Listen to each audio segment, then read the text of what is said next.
Kanto, the generation that started it all. 21 years ago, we were introduced to such a beloved franchise. A concept completely unheard of, a game with over 150 characters, and everybody's experience is different, even though they're playing the same game. It was in this generation when we learned how special Pokemon was. And trust me, there are some pretty great ones in this generation. So, let's just get into my favorites of them. Now, this is the first in a series of 7 videos where I count down my favorite Pokemon, all leading up to my top 10 favorite Pokemon video. So stay tuned if you're ready for that. Without any further ado, let's get right into the video. My top 10 Kanto Pokemon.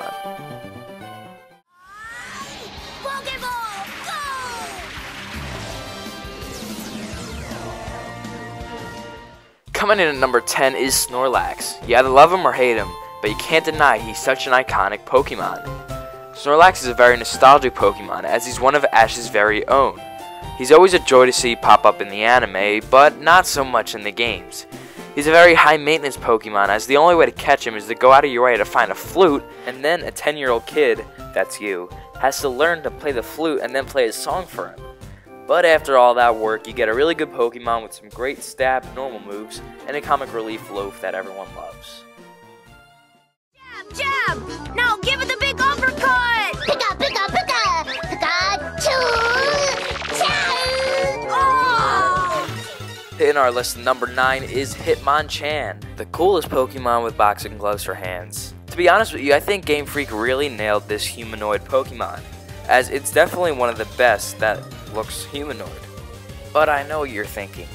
In a world of giant sea monsters and literal dragons, what stands out about a guy who's really strong? Well, I'll tell you. You know what, that's a good point. But in a world filled with craziness, sometimes it's just fun to watch a guy who's really strong and has boxing gloves for hands. Speaking of that, can he take them off, or is he born with them? Although the boxing gloves might not totally make sense, his design perfectly parallels real fighting, especially with the Hitmonlee and Hitmonchan duo. And speaking of that, we did get another one, which was Salk and Throw, which I actually really like, but they're not nearly as cool as Hitmonchan and Hitmonlee. And while we're on the topic of that, if Hitmonchan and Hitmonlee are based off of Jackie Chan and Bruce Lee, then what are Salk and Throw based off of? Right. Moving on. Hitmonchan is a great Pokemon, and it's a shame that he's not used in battle that often. As a matter of fact, I think he deserves a Mega Evolution. I found this fan art online. I'm not sure who made it, but I think that this would be a pretty great Mega for Hitmonchan. You know, he probably gets, those green boxing gloves, probably turns him into a grass type or something, All jokes aside, though, he really should get a Mega Evolution.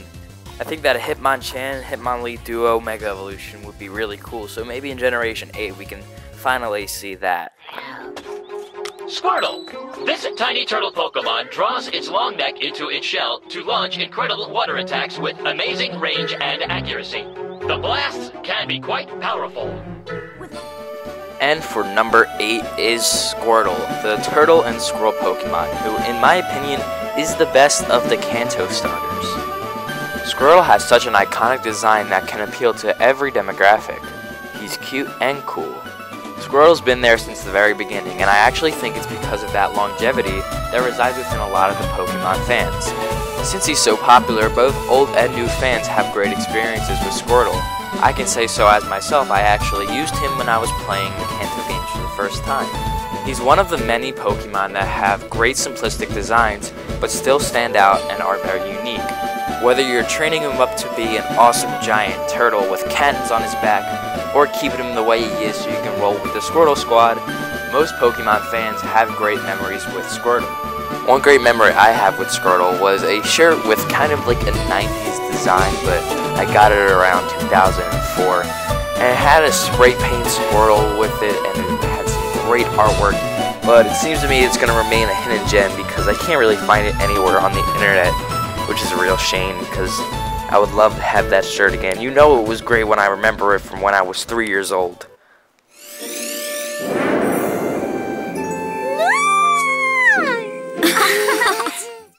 Making the list at number 7 is Ninetales. Definitely the most majestic Kanto Pokemon out there, with a great design that goes beyond all 9 tails. Ninetales is based off of this thing, and is said to be the culmination of 9 saints in one convenient package. I would say Ninetales deserves to be a legendary, but then we want to have cute Alola Vulpix now.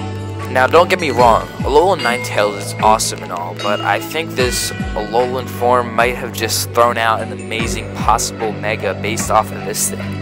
But whatever the case may be, either way I'm not messing with Ninetales. With one of the best designs in all of Kanto, you can be sure that she landed herself a spot on this list.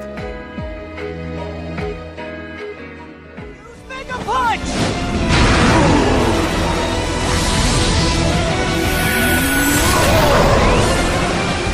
And of course, Charizard's on the list, but honestly, who didn't expect him? Such a fantastic design and the coolest not dragon in Pokemon. I did say earlier with the Kanto starters that Squirtle was my favorite, but when it comes down to final evolutions, without a doubt, Charizard takes the cake. Now admittedly, Charizard can be a bit overrated at times, but in all honesty, how could this not end up as one of the most popular Pokemon? With 2 Mega Evolutions, widespread fame across many regions, and one of the most popular and expensive Pokemon cards, I guess you can say Charizard's appeal speaks for itself. It's great to see that after so long, Charizard still holds up in popularity, as so many people have used him over the past 20 years. Don't get me wrong, I love all Pokemon generations, but Charizard definitely left an impact on Kanto that definitely makes it really special when we revisit it and use Charizard.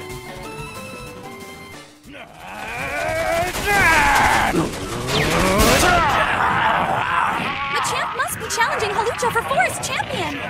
It's hard to say. We made it now to the top 5, and hitting the list for number 5 is Machamp. You're probably saying, how can Machamp beat out Charizard? Well, I would put Charizard higher up on the list, but I wanted to talk about some other Pokemon since you probably heard enough about this guy. Plus, I think Machamp is just a great Pokemon. He has this nostalgic quality for me. To be honest with you, I'm not entirely sure why. Machamp is a nice guy. He's always helping out in major cities, doing some heavy lifting, or helping out society. He's also a great one to use in battle, I guess. I tried to use him in my newest playthrough of Fire Red, but to get Machamp you need to trade using a link cable.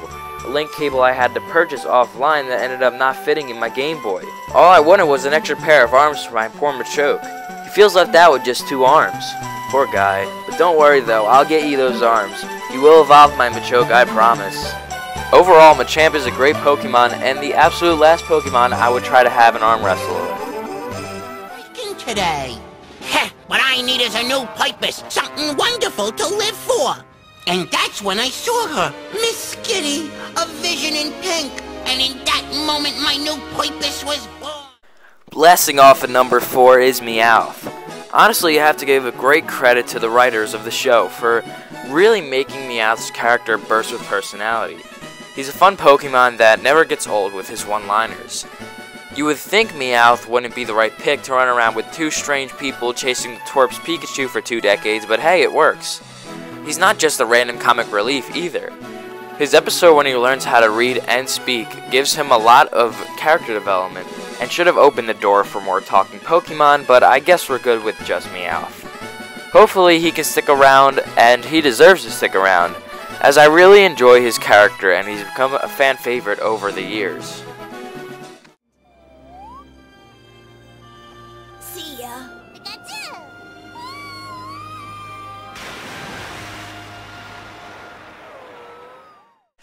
Coming in at number 3 is Lapras. Now when I think about Lapras, I don't think of that Pokemon that's kind of like the Loch Ness Monster. To me, Lapras embodies everything about adventure and exploring the Pokemon world. When I think of Lapras, I think about exploring the open ocean of the Pokemon world and how beautiful the sights would be. One of my favorite parts of the entire series is the Pokemon world and the environments that you get to explore in, whether it's the anime or the games.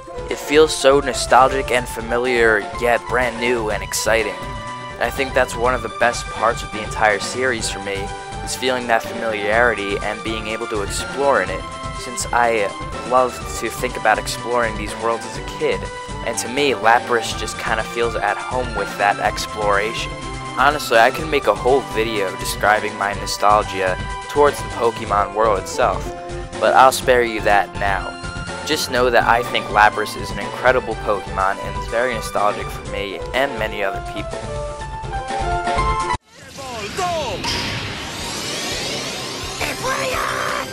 A Vaporeon, okay. And for my number 2 pick, we got Vaporeon. Vaporeon was a newfound favorite from 2012 after I played Pokemon Conquest for the first time. In Pokemon Conquest, you get to use an Eevee throughout the game, and later on you get a choice of stones to evolve that Eevee. I decided to choose the Water Stone, and from there my Eevee turned into a Vaporeon as it would. I had a great time with that game, and thus I have great memories with Vaporeon. Vaporeon, in my opinion, is definitely the best evolution so far. Of course, we are comparing it also to Sylveon and such, and I still think it holds up as the best evolution. Vaporeon is definitely one of the most unique evolutions, as it has the long mermaid tail and the fins on the side of its face. Vaporeon was actually my favorite Pokemon for a while when I was in middle school, so I definitely have a lot of stories with Vaporeon and playing it in competitive and such. But you're just gonna have to wait until my top 10 Pokemon video to hear those stories. Hate to leave you on a cliffhanger, but that video will come out soon enough, so stay tuned for that. We are almost at number 1, but before we get there, I have some honorable mentions. Arcanine. Arcanine's really awesome. I would have loved to put him on the list, but he just could not make it. Nidoking. Apparently Nidoking was hiding when I was looking down the list of Kanto Pokemon, so that's why he's not on the list. Mewtwo. I would have put Mewtwo on here, but I wanted some diversity in the list since you probably heard enough about Mewtwo. But I did have to leave Charizard on here. Sorry. Dragonite. Dragonite was on the list, but you can thank Ninetales for that. Rhydon. Rhydon was number 11. And finally, Bulbasaur. I love Bulbasaur, but just cannot fit him on the list. Very sorry. Now let's get into number 1.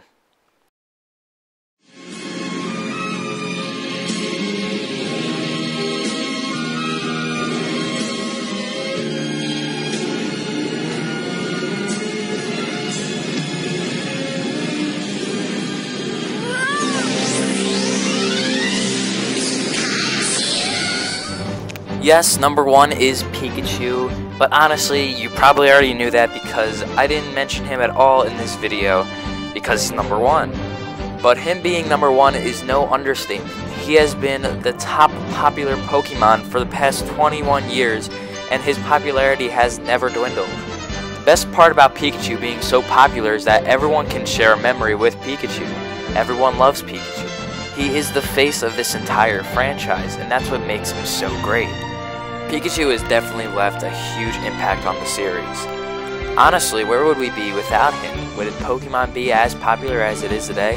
I'm not only thankful for Pikachu being a great Pokemon, but also for bringing Pokemon to such a high popularity level. And for that, Pikachu is my favorite Kanto Pokemon of all time.